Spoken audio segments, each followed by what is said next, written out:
barbershop conversation, guys. Feel free to hit the subscribe button. So, what a fight tonight. As I told Dante, and I had a conversation earlier this week from Dante's Boxing Nation, and I told him, I says, you know what? PBC is going to have the fight of the year and the prospect fight of the year. This was the prospect fight of the year. And what I mean by prospect fighters is the fight that takes you going from a local name to a national name, or as quote unquote household name. This was a hell of a fight. I was looking at this fight like, man, remember Floyd Mayweather Zab Judah? It reminded me of two young champions just collide. I know they wasn't champions, they were fighting for the IBF belt, but what a dose of greatness we saw tonight. I'm gonna get into the tidbits of this fight, but I just want to say this was one hell of a fight. I stopped scoring the fight after round 4. I didn't know what the hell was going on in this fight. 5 and 6, I had Robert Easter winning clearly, and then I had COMMEY coming on late, and he might have lost the 12th round. But the irony of that 12th round is he got hit with 2 strong shots, but he clinched and worked really well on the inside. If you're a young fighter, you need to watch round 12, how to survive and potentially win the round. You know, he obviously didn't win round 12, I'm just saying, but to keep yourself in the fight. Round 12 was all about determining how the hell did he stand up. I have no idea. And I brought up this point before. We need instant replay in boxing. Just because you see how 1 point changes your career. Now Robert Easter gets to pick his fight, and COMMEY has to take a fight to get another championship fight. I mean, 135 is lit right now between those three. Garcia, Easter, and COMMEY.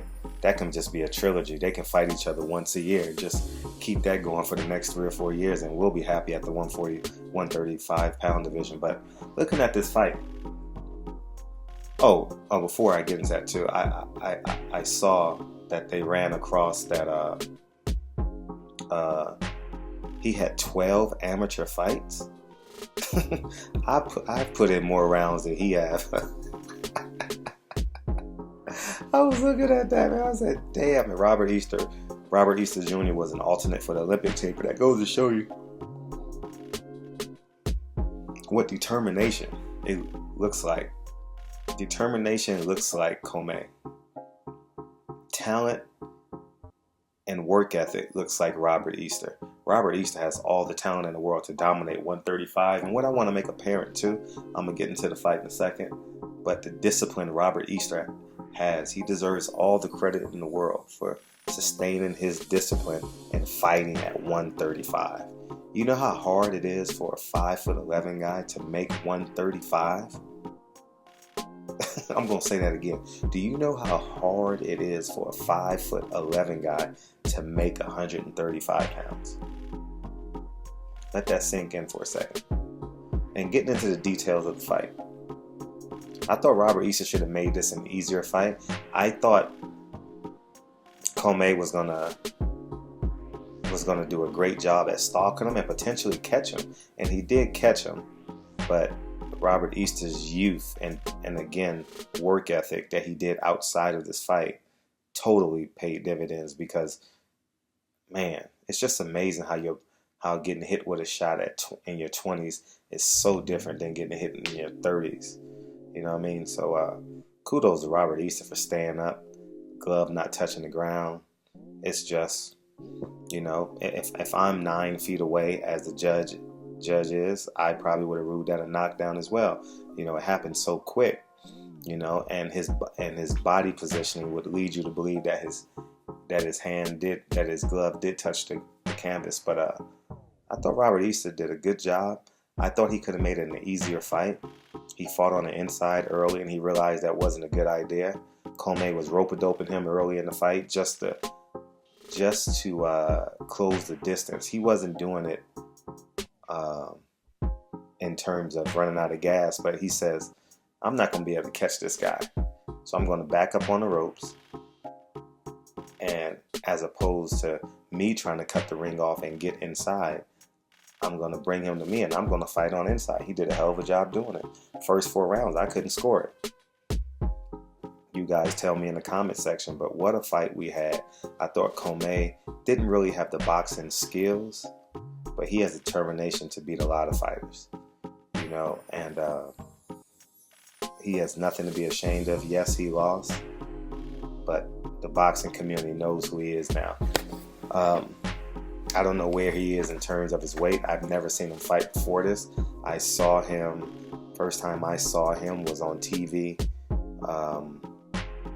I guess at the last Robert Easter fight, when they said they were going to fight next, I believe, if I'm not mistaken.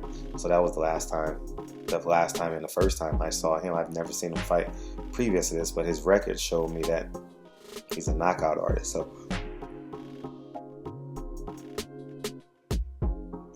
moving forward, it's 12 o'clock out here, guys. It's almost 1 o'clock, so that's why I'm yawning. But moving forward, Robert Easter needs to do as best he can to stay at 135. Don't worry about the competition levels. Dominate that division. Get your money, and then go to 140. I don't know how long 135 can fit into a 5'11" frame, but I don't care what the public say, what the boxing community say. Stay at 135 and dominate. You know, Mikey Garcia and you is a fight waiting to happen. And guess what that is? Floyd Mayweather versus Adrian Broner. On the business side, and I was sitting back thinking everyone has a belt in his clan except Adrian Broner by 0.4 pounds. That's funny. But on the outside of the ring, it seemed like he's doing a better job at promoting than Floyd Mayweather. He's racked up 2 belts this year. Under all that we know, Badu Jack got a belt, but Gervonta Davis has yet to get his belt, but Robert Easter Jr. got his belt before Tank Davis. So, you know, these are just silent competitions that I know Floyd and Adrian Broner are having with one another, probably through text, phone, whatever the case may be. But Robert Easter has the goods, and I thought this was going to be a special fight. Dante and I spoke extensively about this fight. We said that this has the potential to be the fight of the weekend. I told you guys this is a hell of a fight week for us, man. Hell of a week. Man, I've had to cover boxing every day this week, and I like it. I absolutely love it. I think I've done 50 videos this week for you guys, man. You know, it's just been a hell of a week. But COMMEY, you have nothing to be ashamed of. 12 amateur. I've put in more rounds than you. That's just alarming. And you fight that good? That's incredible, man. That's just flat out incredible. He deserves everything coming to him. His determination needs to be bottled up and sold. And what I really, really like too is the crowd participation. See, this is what you got to do at these small venues. Make it a cultural event. That's what it was tonight, where everyone was invited, from the B-boys to the Jewish lawyers. Everyone in between, it seemed like it was just a good time. It was like a boxing concert. I was like, those 3 minutes was going by like it was a minute and a half. I enjoyed that fight. It's sad someone had to lose. I was hoping for a draw. For real. I was hoping for a draw. It didn't happen, but congratulations, Robert Easter. Don't eat any simple sugars. Only complex carbohydrates if you're going to eat carbohydrates. Keep your meat under 4 ounces, 4 ounces and below. Drink nothing but water. You can have a smoothie in the morning. You can have a recovery smoothie, but fight your darnest to stay at 135. You have a chance to be a Hall of Famer if you stay at 135 and 140, because by the time you get to 140, Terrence Crawford will be at 147. And stay away from him. You know, it's no need for you to rush and fight a guy like him. But congratulations, COMMEY. you didn't connect. Get another trainer along with the people you have, because I believe the people you have taught you, I believe, as much as they can teach you technically, just watching you fight. But you still need them, because they're a piece. If you are a 400-piece puzzle, they're 300 of pieces, because I can see their determination that I've seen pre-fight, post-fight, and seeing you fight. You need them. You just need to add a piece. Don't take away to add a piece. Keep everything in place and just add a technical, sound guy that's gonna teach you how to fight. Teach you how to box.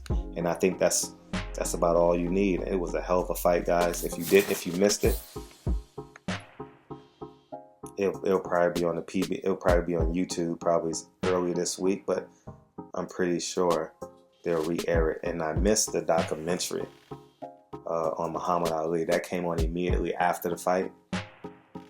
And but barbershop conversations, man.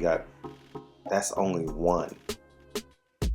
That's only one of 4 fights we have. I'm going to do a review on Daniel Jacobs. So, anyways, barbershop conversations.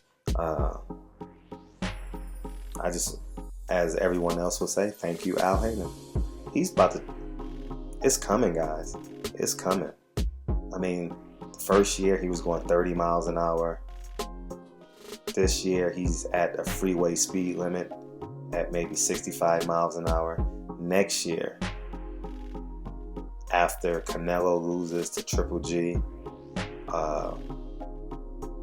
please don't tempt me with this racist shit. I'm just talking boxing right now. I'm not, but I'm just talking, I think, pragmatics. After Triple G beats Canelo, and if Anthony Joshua, I picked Anthony Joshua to beat Deontay Wilder, but if Deontay Wilder can beat Anthony Joshua next summer,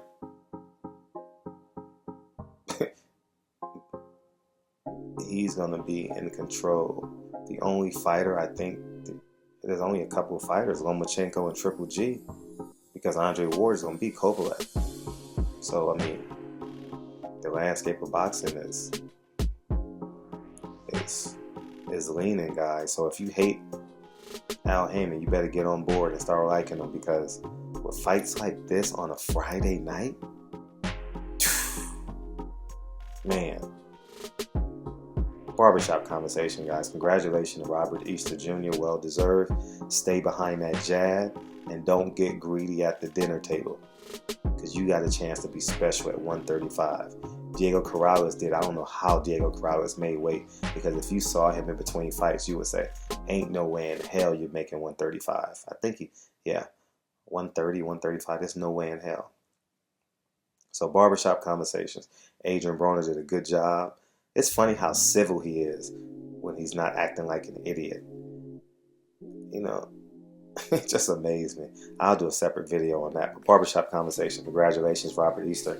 And you guys will be hearing my voice all weekend. Talk to you guys soon. Peace.